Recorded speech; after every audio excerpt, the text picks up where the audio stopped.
And now, Roma Wines, R-O-M-A, made in California for enjoyment throughout the world. Roma Wines present Suspense. Tonight, Roma Wines bring you Mr. Jack Carson as star of Easy Money, a suspense play produced, edited, and directed for Roma Wines by William Spear.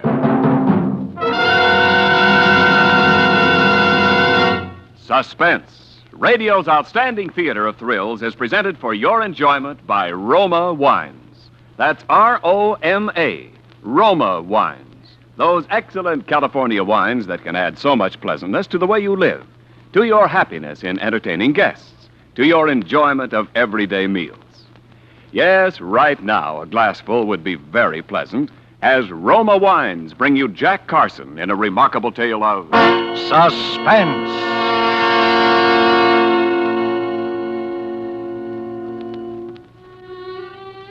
The night I'm telling about, that Easy Money was hanging up there somewhere just waiting to fall right into my lap. I didn't even know it. All I knew was I had business elsewhere. I was playing the piano at Mario's over in Brooklyn, but that night I slipped out early. I didn't even tell Ellen. I just left. Because for the first time in 14 years, I had a purpose in life, a plan, an objective, and I wanted to think. I was sitting in Gus's grill over a cup of coffee, still thinking, when I looked up suddenly, and there was Ellen. Where'd you come from? I followed you.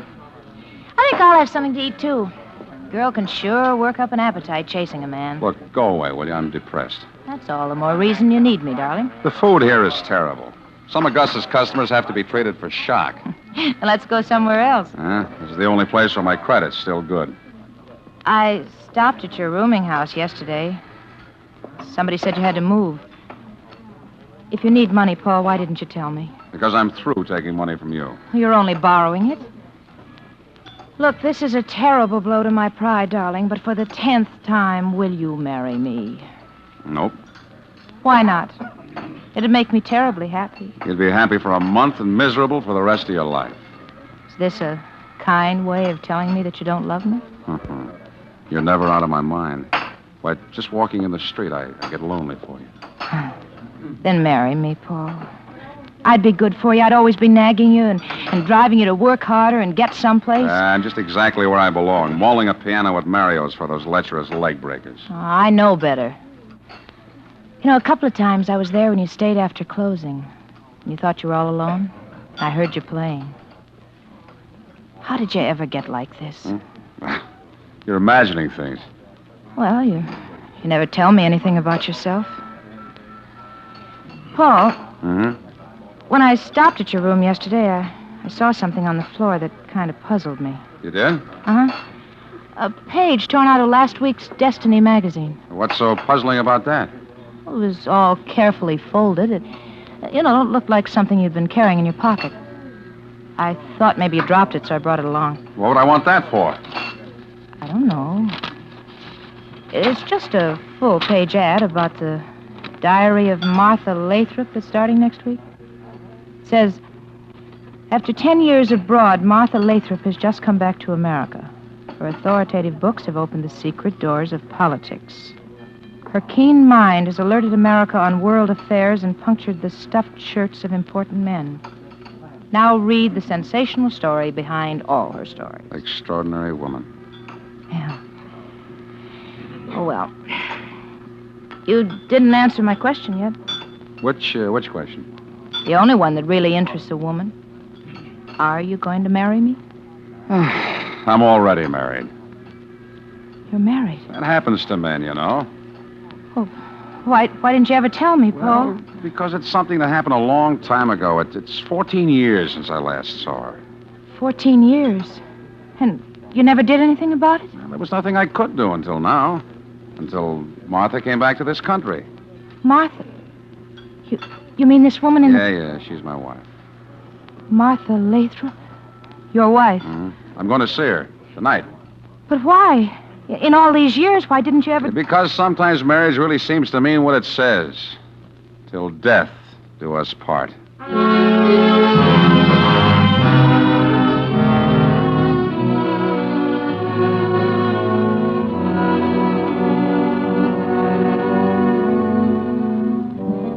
I left Ellen and went up there.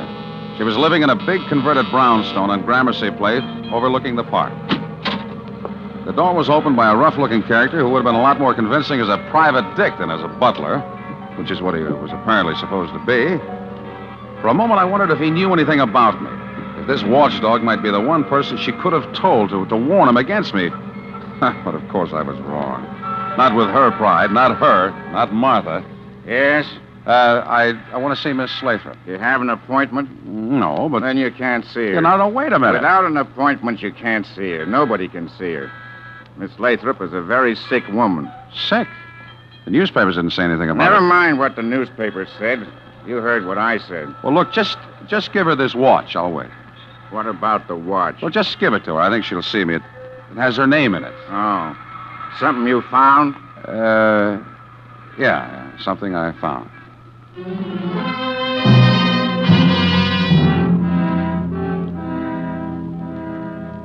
He took the watch and went upstairs. I knew the watch would work because Martha herself had given it to me as a wedding present. I knew exactly how it would work, up to a point. And if she still wouldn't give me what I wanted, I was ready for that, too. But there was something about the whole setup that I didn't get. The house itself, dark and somber as a prison. The pug-ugly butler. The part about her being sick. It didn't fit. It just didn't fit with what I knew about Martha Lathrop. I sat down in the living room to wait. It almost jumped out of my skin. It was a big bird like a parrot, a macaw or macaw, whatever it's called, peering at me through the bars of a cage. I remembered now reading about how some big game hunter had given it to her. It was big and bright-colored and mean-looking, with a green stripe between its eyes, which gave a really quite startling impression that the thing was wearing spectacles. I was still staring at it when I turned and I saw Martha. For the first time in 14 years. She was pale, thinner than I remembered, but with the same hard, intense blue eyes, the same air of cold condescension, but there was something else. Suddenly I knew what it was. It was fear. A look of hidden fear that was almost shocking to me, who had always known Martha as utterly, even cruelly fearless. I was in for another shock. She didn't speak to me. She spoke to the butler. Robert, have you searched him? Not yet, Miss Lathrop. Please do. Turn around. Hey, what's the idea? I said turn around. Well, he's all right, Miss Lathrop. Very well. You may go now, Robert. Yes, Miss Lathrop. May I ask what that was all about? I've had some very trying experiences since I last saw you, Paul. You must have if you have to search all the callers for concealed weapons. What are you afraid of, Martha? I'd rather not discuss it if you don't mind. What do you want? You're not exactly overjoyed to see me, are you? I said, what do you want? Well, I read about your diary. I came to congratulate you. Then congratulate me and get out. Look, Martha, that bird seems to be as bad-tempered as you are. Can you keep him out of this conversation? This conversation is over. Not my end of it, no. What did you come here for? Money? Because the answer's no. No, not this time. This time I want something money can't buy. One of the very few things it can't. What's that? To be free, Martha. Why? So that I can marry again. Did I happen to say something funny? I suppose to some people love isn't funny, is it? Wasn't to me when I married you. That was the one bad miscalculation I made in my life. I know. I knew that first time you went to Paris for a newspaper, I'd never see you again. You said going away would only be temporary, but as the French say, there's nothing so permanent as the temporary. Why didn't you get a divorce then? Why didn't you think then that someday you might want to marry again? After my experience with you? My dear Martha, what I thought of women after that isn't fit language even for your ears. But you weren't above taking money from a woman, were you? You weren't above forging checks with my name, were you? I needed it. And I knew your vanity. That was my temptation and my safety. That you couldn't bear to look ridiculous by admitting that you had a no-good bum of a husband. We made our bargain. I could have sent you to jail. I still can't remember that. Now, why didn't you divorce me? Because you didn't want me, but you couldn't bear the thought that I might be completely free of you. That's ridiculous. Someone once said that we kill the thing we love. Are you trying to say I still love you? You? Oh, maybe in a twisted sort of a way. Because mine was the only love you ever really had. Maybe somewhere deep in your mind you're trying to keep the bleached bones of it. I'm not completely mad. I wonder, Martha. I've always wondered. Get out of here! Without an answer, without my freedom? The answer's no. Never, do you hear? Never. Now, get out. All right, Martha. But never is a long, long time.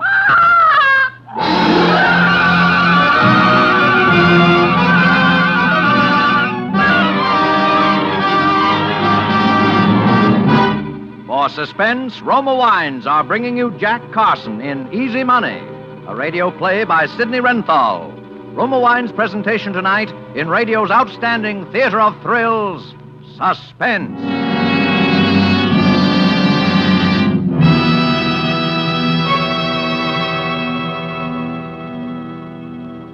Between the acts of Suspense, this is Ken Niles for Roma Wines. Whether you've been hunting ducks or houses, there's no pleasanter ending to a busy day than a quiet family evening at home. Lights low, fire lit, and a tempting glass of Roma wine to enjoy. For Roma California Sherry, Port, or Muscatel add mellowness to any occasion. And better tasting Roma wines are sure to please, because more Americans enjoy Roma than any other wine. To give you better tasting wine, Roma starts with California's choicest grapes. Then, with winemaking resources and skill unmatched in America, Roma guides this abundant grape treasure unhurriedly to tempting taste perfection. Later, at peak taste richness, Roma selects from the world's greatest wine reserves for your pleasure. Take advantage of Roma's present low prices. Buy Roma by the case. Buy now for the holidays and save on Roma, America's favorite wine. And now, Roma Wines bring back to our Hollywood soundstage Jack Carson in Easy Money, a tale well calculated to keep you in suspense.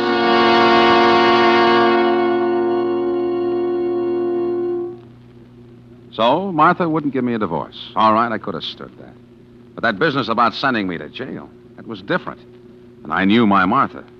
And I knew that now that she was back from Europe and could do it, she still hated me enough so that someday she'd yield to the temptation and would do it. Yeah, but that was all right, too. Martha wanted to play that way. I was ready. I was way ahead of her. In a place like Mario's, the customers we have, you can get a hold of almost anything you want, if you know who to ask. So the first thing I got was nitrazine because it was the easiest and one of the deadliest. And the next was a bunch of keys, passkeys. And that was all I needed. So the next night after I left Mario's, I just waited out in the park across the street.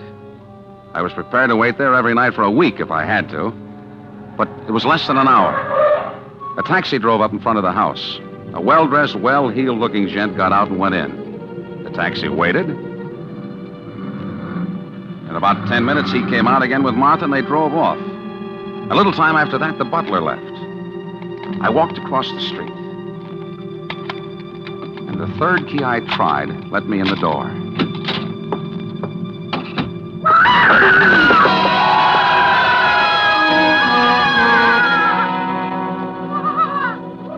There was that fiend of a bird. But it only stopped me for a minute. I won't say I wasn't nervous. I guess anybody's nervous when they're about to commit a murder. But I hadn't any reason to be, I kept telling myself. Who was going to pin it on me?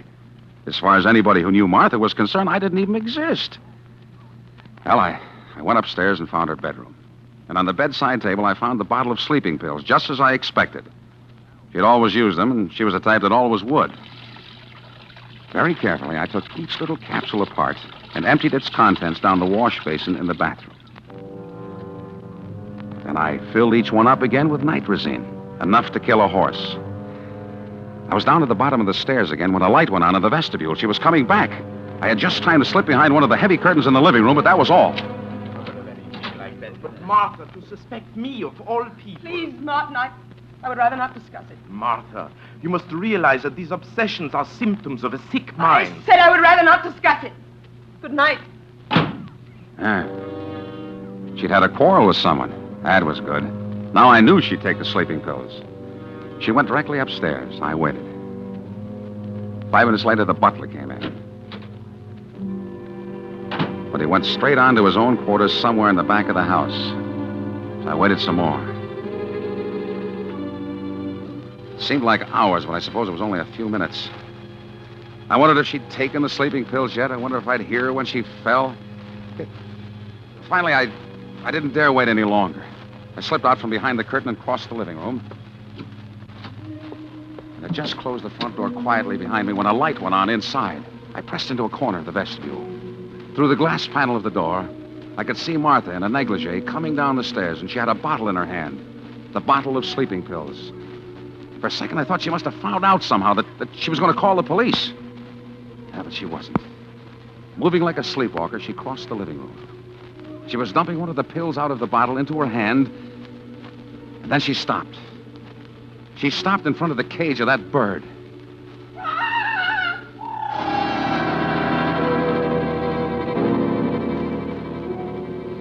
Suddenly, I saw the whole thing.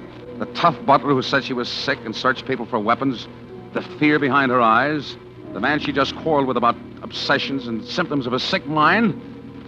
Martha was insane. I watched while she took the sleeping pill in her fingers and held it through the bars of the cage for the bird. I saw the bird grab it in his beak, but I didn't wait for the rest. Softly as I could, I opened the outer door and went down to the street. Martha was insane. And because she was insane, because she thought people were trying to kill her, I couldn't kill her. Nobody could ever kill her.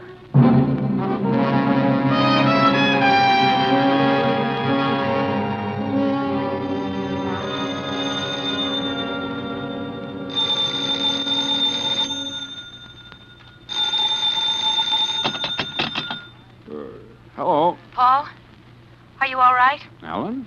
Yeah, sure, I'm all right. What time is it? 11 o'clock. I just saw the papers Saw the papers? about Martha Lathrop. What? What about her? She's dead. Poisoned. Poison? They found nitrazine. But that's impossible. It couldn't be. I'm afraid it's true, Paul. Ellen, where are you? At Gus's. Wait there.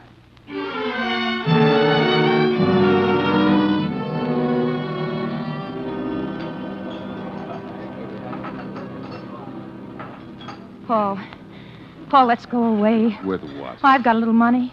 Enough to get us to Chicago, maybe Los Angeles. We could change our names and start over again. But why, Ellen? Oh, you think I killed her, don't you? Paul, if you did, I know why you did. And I don't care. You're quite a gal, Ellen, but I didn't kill her. You were there. You said you were going... Yes, I was, but I didn't kill her, and I can prove it.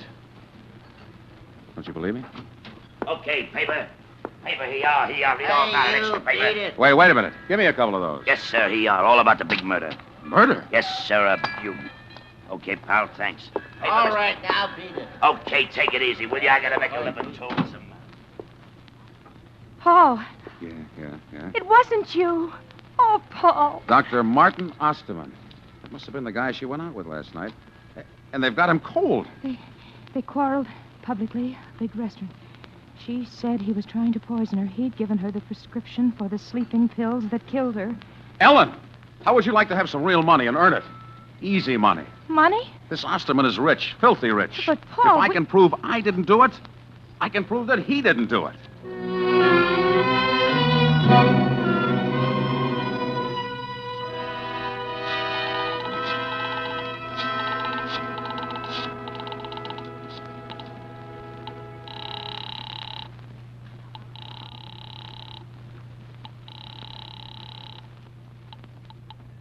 Harrison, Winters, and Forbes. Which one is handling the Osterman case? Why, I'll give you Mr. Harrison. Hello? Mr. Harrison? Yes? The papers say that you're Dr. Martin Osterman's lawyer, is that right? Well, yes, that's right. Who is this? Your client's in a pretty bad way, isn't he? Look here, I'm not in the habit of speaking over the phone to people that You'll speak to me, because I can prove he's innocent. You can what? That's what I said. I can prove it. Well, Mr. whatever your name is, if you have any evidence, I'd certainly be glad if you'd come down to my office and Well, talk... I'll send somebody else down, my secretary. She'll want money. Well, $50,000.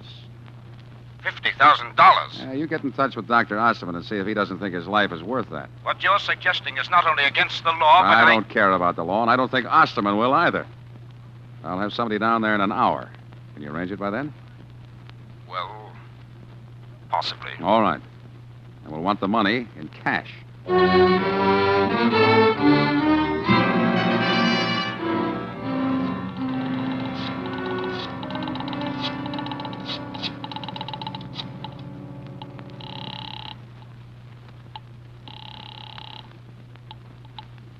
Harrison, Winters, and Forbes. There's a young lady waiting for this call in Mr. Harrison's office. I want to speak to her. Oh, yes.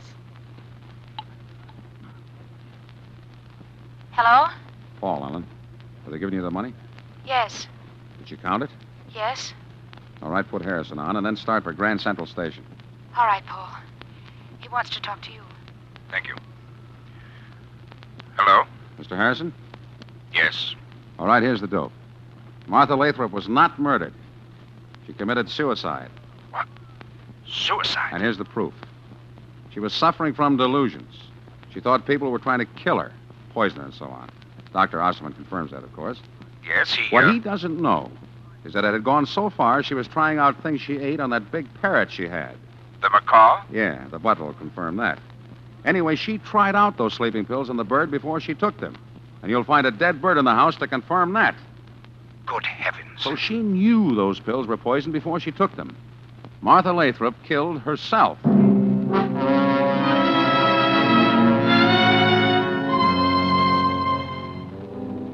I must say they took it like a sport. They paid up and shut up. An hour later, Ellen and I were on a train speeding along the banks of the Hudson River, bound for California. Oh, Paul.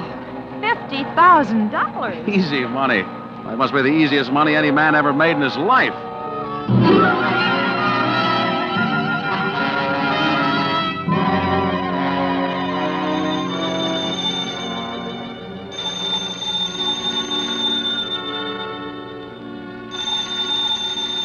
Must have been about 2 weeks after we got to California that I got the phone call.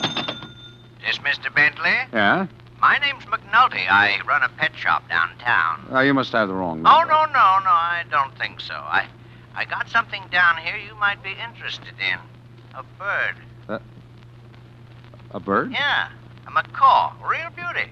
Got a green stripe between his eyes. Makes him look exactly as though he's wearing glasses. You interested? No. No, I'm... I could easily bring him up to show you. I got your address. No, I said I'm not interested.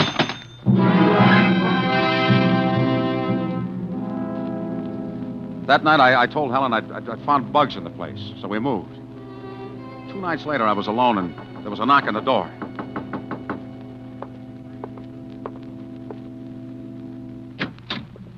Bentley? Yeah? What do you want? I brought the bird anyway, Mr. Bentley. I thought sure you'd want him when you saw him. Look, I said... had quite a time finding where you'd moved to, though. Oh, look, isn't he a beauty? Look, I told you that Ever see one like him before? Oh, they're very rare, very rare. What made you think I'd want him? I just thought you would. Don't you want him? How much? Well, now, like I say, that's a very rare bird. 500? Oh, yes, that'd be all right, Mr. Bentley. Here. Oh. Thank you, Mr. Bentley.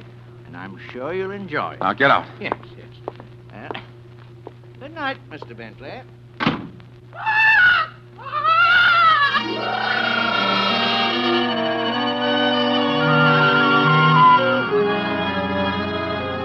There could be no doubt about it. It was the same bird. I opened the cage and roughed his feathers to see if the markings might have been painted on.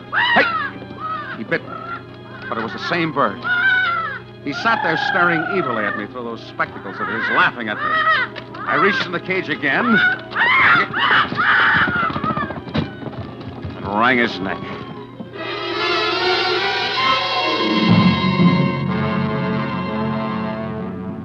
I wrapped the body up in a newspaper. I got a shovel out of the garage. I drove about 5 miles up Topanga Canyon and parked in a side road with my lights out. I went down into the canyon and started digging. I dug like a madman. The sweat was running into my eyes, and I was gasping for air, and suddenly a light was shining full in my face. All right, Bentley. Wait, the bird is dead. I couldn't have done it. I couldn't have killed her. The bird is dead!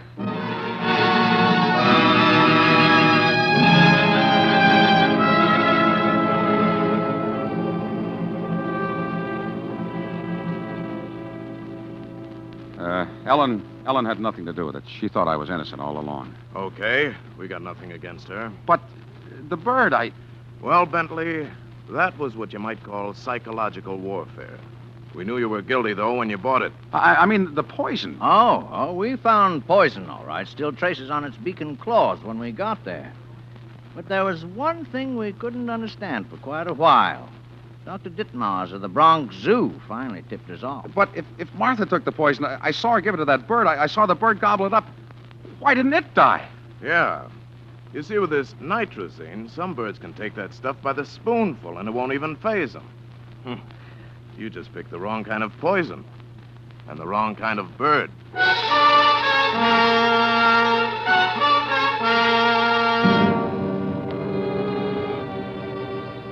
And so, being of sound mind and somewhat relieved to know it, I do hereby bequeath in this, my last will and testament, witnessed here in the death house at Ossining, New York, on this 7th day of November, to my wife, Ellen, the sum of $48,700, the remainder of that easy money, hoping that the facts herein set forth will assure her that she has a right to it, since I will shortly, to my regret, have earned every nickel of it.